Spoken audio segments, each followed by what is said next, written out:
Dearest Natan, Alexei Navalny here.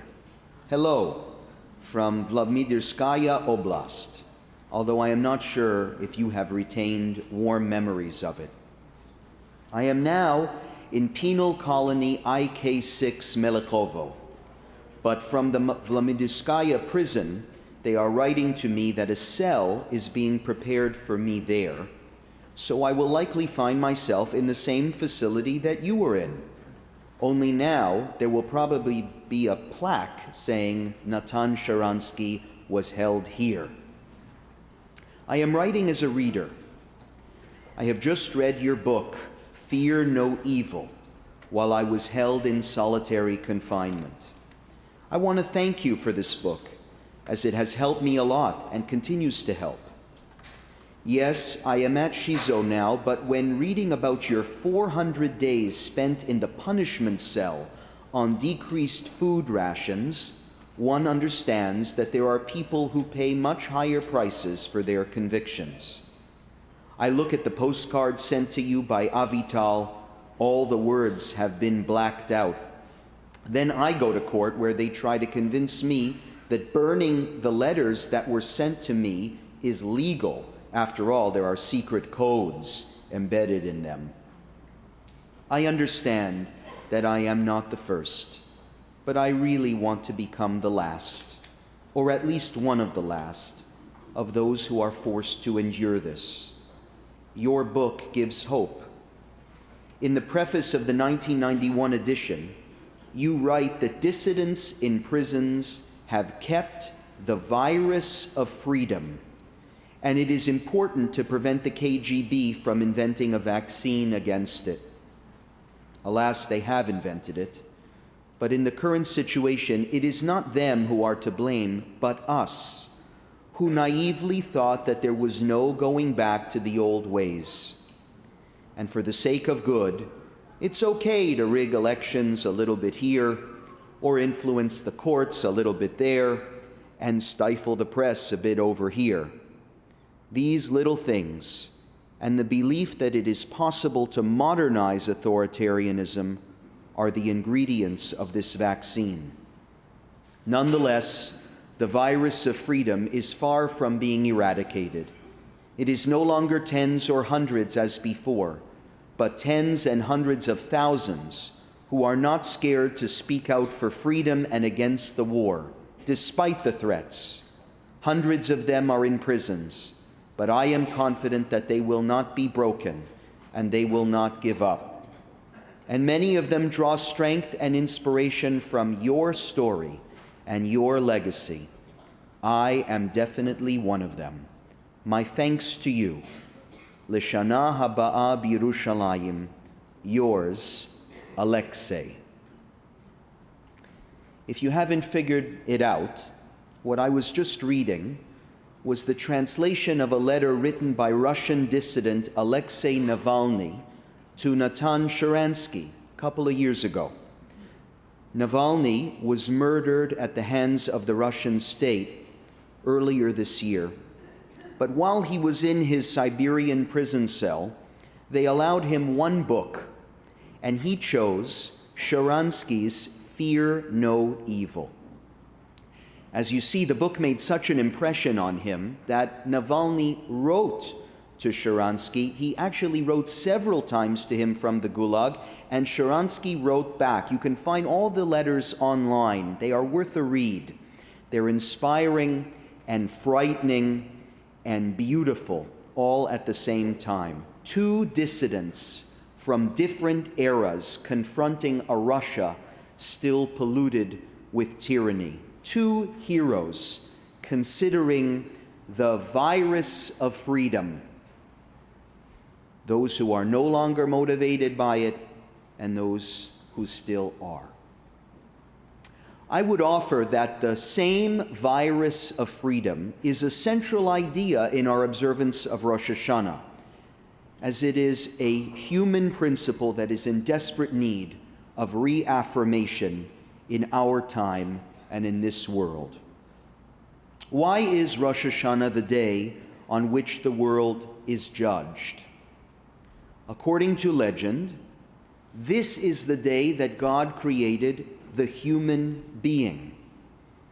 When the human being was created, it was uniquely endowed by his Creator with a fundamental dignity, to be able to choose between good and evil, that is, moral freedom. Maimonides expands on this idea, quoting the verse from the beginning of Genesis, where man's potential is described as Yod'ei Tov Vara, creatures who know good and evil. The idea of the world standing in judgment on Rosh Hashanah finds its roots in the creation on this day of a free-willed being, the human, capable of judgment and therefore capable of being judged. On Rosh Hashanah, we face the consequences of having the power to choose. To take this idea a bit further, even the shofar is meant to symbolize human freedom. In the time of the Bible, it was the sound of the shofar which announced the Jubilee year, the 50th year in the annual cycle, when all slaves were freed and all ancestral land was returned to its original owner. The shofar blown at the beginning of the Jubilee year heralded a great spirit of freedom. As it says in the Torah, with the blast of the shofar, ukaratem deror ba'aretz, you will blast out freedom throughout the land. When we hear the shofar sounding, we're supposed to be thinking deeply about how we have exercised our freedoms, how we've done so this year, and beyond that, whether we have acted sufficiently to increase this fundamental human dignity in whichever spheres we have influence. Whether we are working to fashion a society where more people are able to think for themselves, to express themselves, to practice the religion of their choice or no religion at all, to disagree and protest and dissent without fear of imprisonment or reprisal. According to this year's Freedom in the World report, this past year saw global freedom decline for a mind-blowing 18th consecutive year. Yes, it's still about dissidents in Russia, but it's also China and Iran and Afghanistan and Madagascar and many, many more places. The drivers of democratic decline are on the march. They're on the march all over the world. And I would offer that they are a real and present threat to us in Canada as well. We don't easily recognize the decline of freedom in this country because, of course, we are abundantly blessed here with a very high quality of life and prosperity. It's easy for us to tune out of the civic and political debates, ignore the tone and content of what's being taught in colleges and universities, and disregard what is being accepted today as civic discourse in the street. But this year, the response in this country to the October Hamas atrocities must alert us to the frightening ideologies planting deeper roots in our country, ideologies that do not tolerate disagreement or dissent, ideologies that were once hiding in the shadows, but have been revealed to us in plain sight, at least since October. On one hand, there is a so-called enlightened class in this country with a particular agenda and worldview. You know the agenda that I'm talking about, and you've seen this year where it leads. We are living in a country where people have decided that in the name of justice, acts of terrorism are sometimes permitted, that the cold-blooded murder of innocent civilians can be justified as a legitimate form of resistance. It is a view that is endorsed by the Canadian state-sponsored media, by municipal school boards, and by the universities. It is even supported by Canadian public employees and their union. And keep in mind, in the Canada of today, a quarter of the working people in this country work in the public sector. For those who dare to disagree, prepare to be canceled. If you're a comedian, you won't be able to finish your act. If you're a public speaker, you'll be heckled. If you're a politician, prepare to have your event disrupted. And if you're a student, prepare to be shouted down. And while some on the left are playing footsie with extremists and terrorist supporters, others on the right respond by dangerously idolizing dictators and tyrants, feeding into an alarming trend of authoritarian admiration.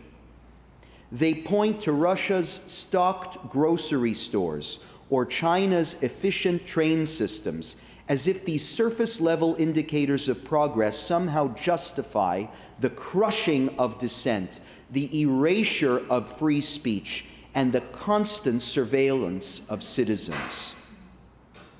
This shallow glorification ignores the brutal realities of these regimes, where political opponents disappear, journalists are silenced, and entire populations live in fear of their government. It is a selective blindness that overlooks the systemic repression, treating economic growth and technological advancements as excuses for human rights abuse.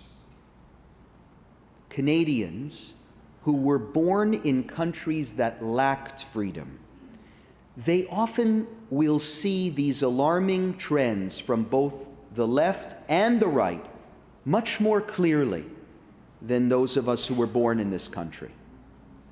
In conversations with many of them, they emphasize why they came here, because Canada's remarkable success always came from its core values, not just its diversity, but a steadfast commitment to a true north that was strong and free.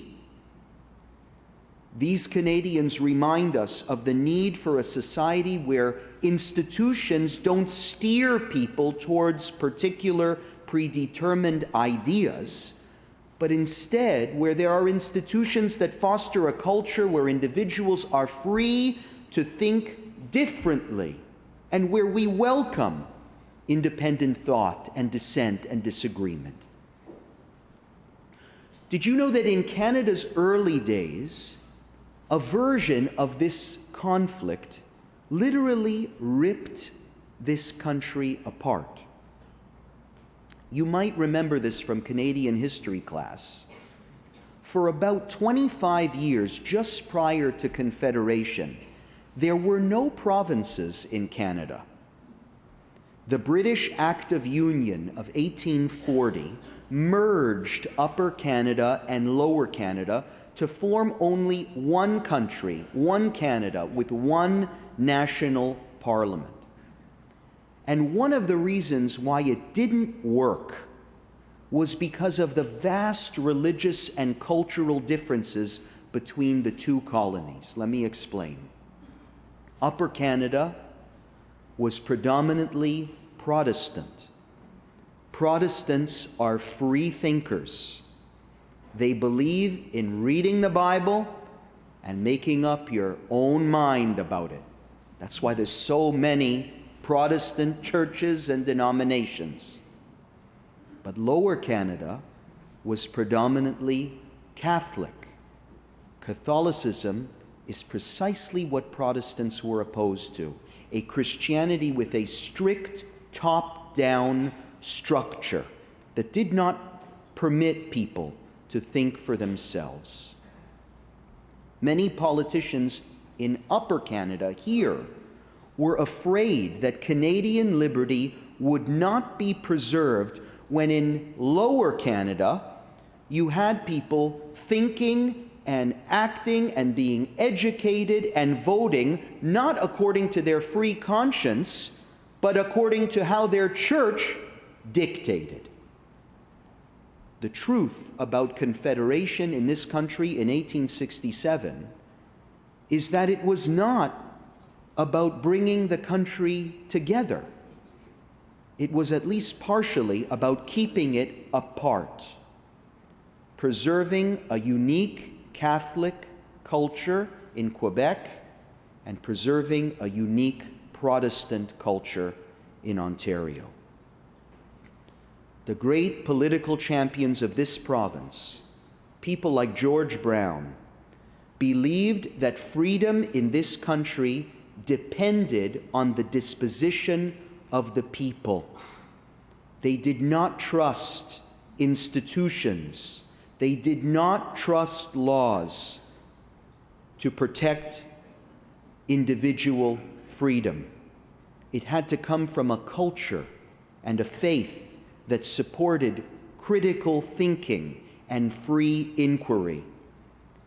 As the Canadian Independent declared in March 1867, a publication associated with the Congregationalist denomination, quote, "Paper constitutions depend for their efficiency upon the temper of rulers and people.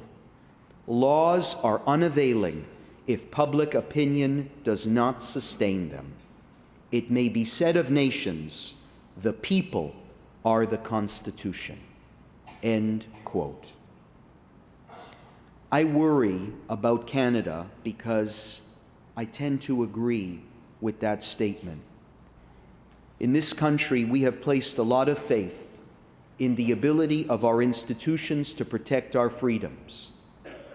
We've placed faith in Parliament, placed faith in courts, placed faith in our laws. But we are watching before our eyes how these institutions are failing to protect the Jewish community. They are feeble barriers against the Canadian culture that is placing greater emphasis on cultural and intellectual conformity more than on dissent.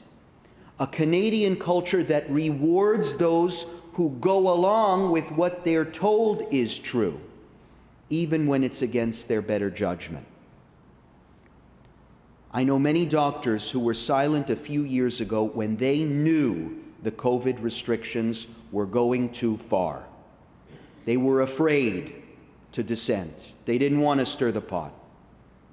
Well, look at where this type of herd mentality thinking leads. Now many of those same doctors find themselves ignored when they're protesting at the University of Toronto and its failures to defend Jewish learners and faculty. Friends, if we don't defend freedom in every circumstance, we will lose it in every circumstance. And so I plead with you to hear the shofar blast's call this year as a call to stand up for freedom.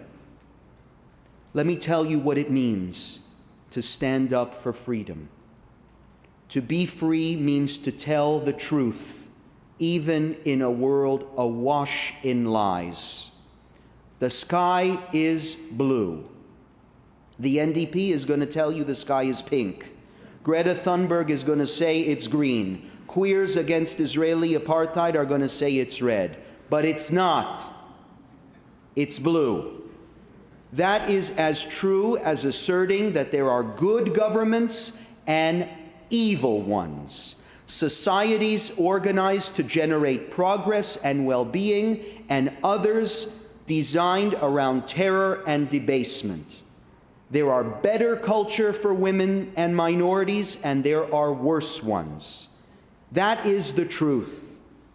When Douglas Murray and Bill Maher speak out forcefully and passionately and truthfully in defense of Israel, they show that they are free. To be free means to be willing to stand apart.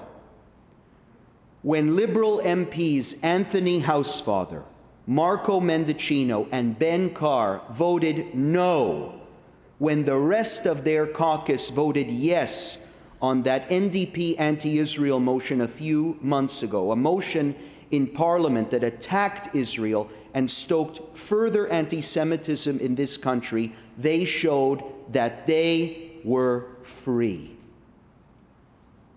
To be free means wearing your kippah and your Star of David necklace because that's who you are and that's what you believe.